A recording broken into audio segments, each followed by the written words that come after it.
여러분은 혹시 가족이라는 이름의 무급 직원으로 살고 계시진 않나요?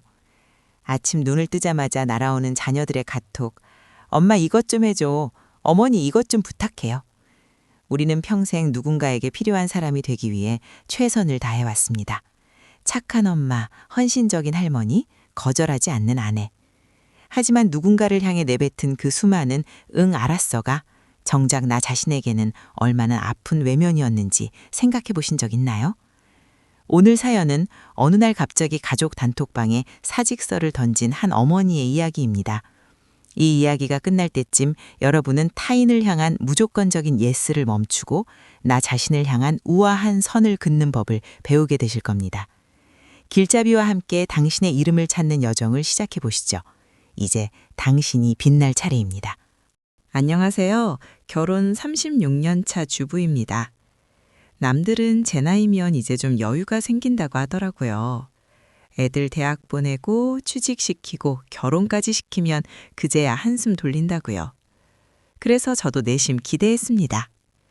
이제는 좀 내 인생 살아야지.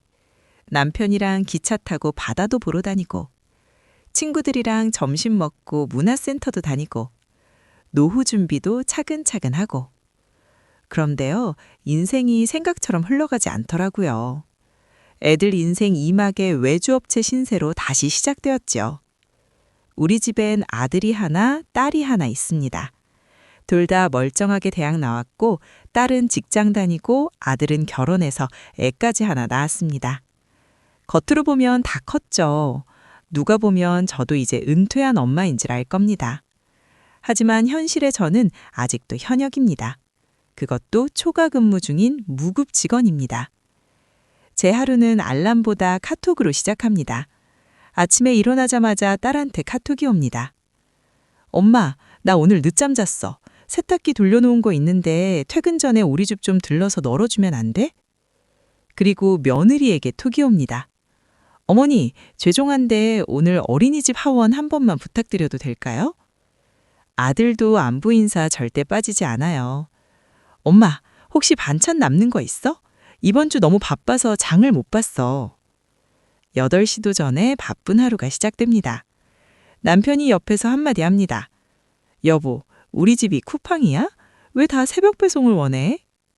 정확한 표현이었어요. 우리 집은 어느새 반찬 배송, 손주 돌봄, 세탁 관리, 응급 출동까지 되는 종합생활지원센터가 되어 있었습니다.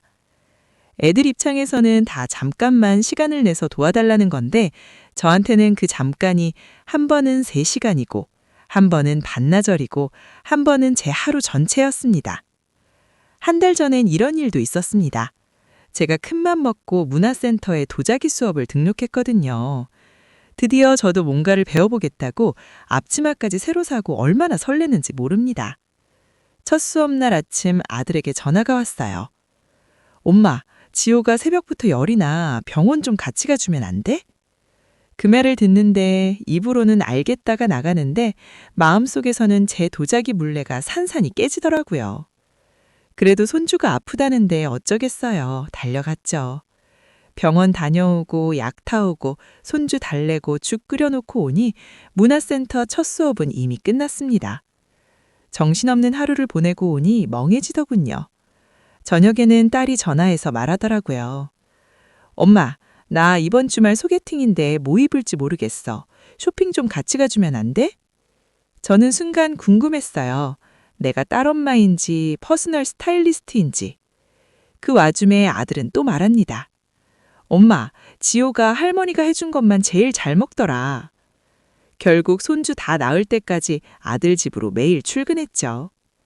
사실 저도 처음부터 이렇게 불만이 컸던 건 아닙니다.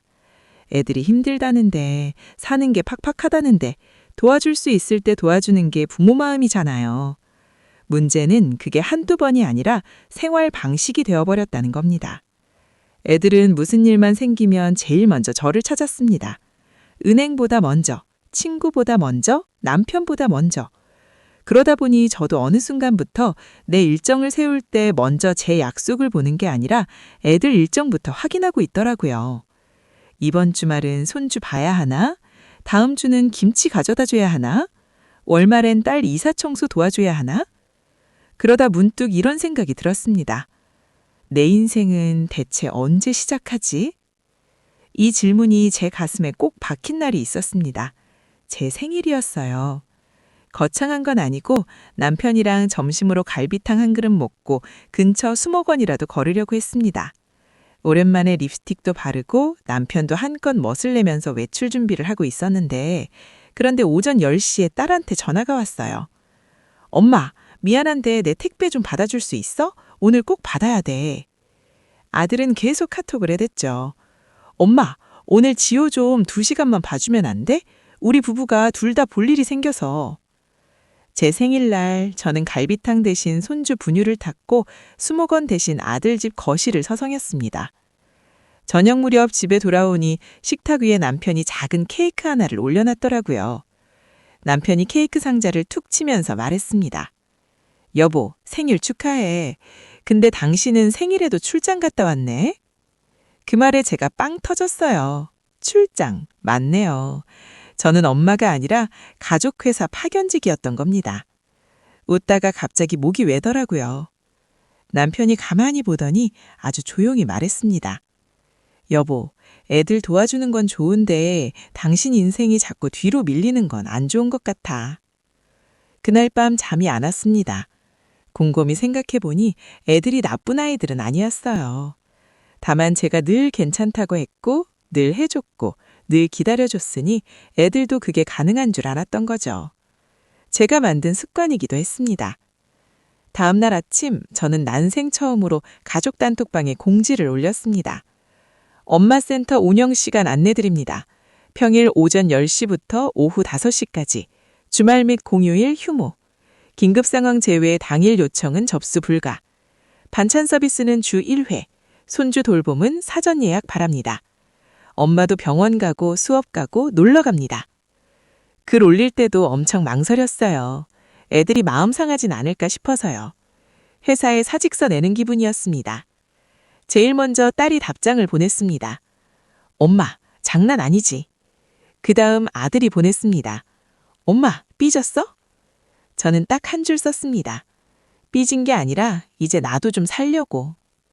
잠시 단톡방이 조용하더니 며느리가 제일 먼저 답을 했습니다. 어머니, 그동안 너무 당연하게 부탁드렸던 것 같아요. 죄송해요. 저희도 방법을 더 찾아볼게요. 그 문장을 보는 순간 이상하게 제가 더 미안해졌습니다. 왜냐면 사과를 받고 싶어서 올린 말이 아니라 그냥 제 마음이 너무 오래 방치되어 있었다는 걸 그제야 제 스스로 인정했기 때문입니다. 그 뒤로도 모든 게 하루아침에 달라진 건 아닙니다. 딸은 여전히 전화합니다. 아들도 여전히 반찬을 탐냅니다. 손주는 여전히 제가 제일 좋다며 안깁니다. 하지만 달라진 게 하나 있어요. 이제 저는 무조건 그래부터 하지 않습니다. 엄마는 그날은 엄마 수업 가는 날이야. 이번 주말은 우리도 약속 있어. 이번엔 너희가 먼저 해보고 정말 안 되면 말해. 처음엔 아들도 조금 서운해하는 눈치였어요.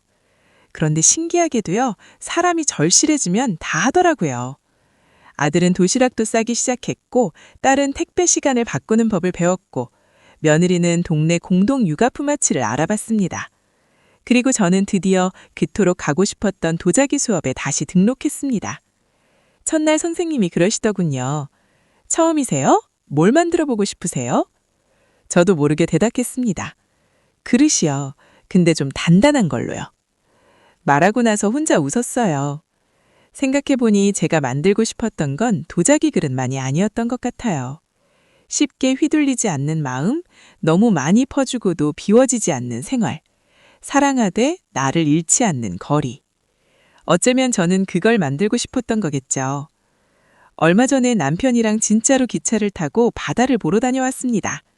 휴대폰은 가방 안에 넣어두고 오징어도 사 먹고 커피도 마시고 아무 쓸모없는 이야기로 깔깔 웃었습니다. 오랜만에 소풍 온 기분이었어요. 부모는 평생 부모인 것 같습니다. 맞아요. 그 마음은 끝이 없죠. 하지만 이제는 알겠습니다. 부모라는 이유로 내 삶까지 무기한 헌납할 필요는 없다는 걸. 도와주는 건 사랑이지만 당연한 일이 되어버리면 사랑도 지치더라고요. 그래서 저는 요즘 이렇게 말합니다. 엄마는 없어진 게 아니라 예약제로 바뀌었다. 이제 저는 아무 때나 호출되는 자영차가 아니라 시간 맞춰 타야 하는 기차가 되기로 했습니다. 표가 없으면 다음 차를 기다려야 하는 그런 사람 말입니다. 아직도 다 큰 자식들 뒷바라지에 자기 삶이 자꾸 뒤로 밀리는 분이 계시다면 이 말씀 꼭 드리고 싶습니다. 우리가 아이들을 사랑하지 않아서 못 놓는 게 아니라 너무 사랑해서 오래 붙들고 있었던 걸지도 모릅니다. 하지만 손을 조금 늦춰야 자식들도 자기 힘으로 서고 우리도 남은 생을 우리답게 살아낼 수 있습니다. 부모 노릇도 중요하지만 우리 인생도 소중하니까요. 오늘 사연 속 주인공에게 그리고 거절이 서툰 당신에게 이 문장을 선물하고 싶습니다. 가족을 향한 사랑은 내가 온전할 때 비로소 건강하게 전해질 수 있습니다. 단호하지만 우아하게 나만의 선을 긋는 연습을 시작해 볼까요? 오늘의 영어 문장입니다. 나 자신을 사랑한다면 건강한 선을 그어주세요. Loving yourself means setting healthy boundaries. Loving yourself means setting healthy boundaries. Loving yourself means setting healthy boundaries. 세상의 속도가 당신에게 더 헌신하라고 등 떠밀 때 잠시 멈춰서서 당신만의 속도를 찾아보세요. 당신은 이미 충분히 애썼고 이제는 당신 자신이 되어도 괜찮습니다. 우리와 꼭 닮은 사연을 통해 마음을 다독이고 그 여운 끝에 지금 당신의 삶에 꼭 필요한 마음을 챙기시길 바랍니다. 혼자라고 느껴질 때 잠시 이곳에 머물러 가세요. 당신은 혼자가 아닙니다.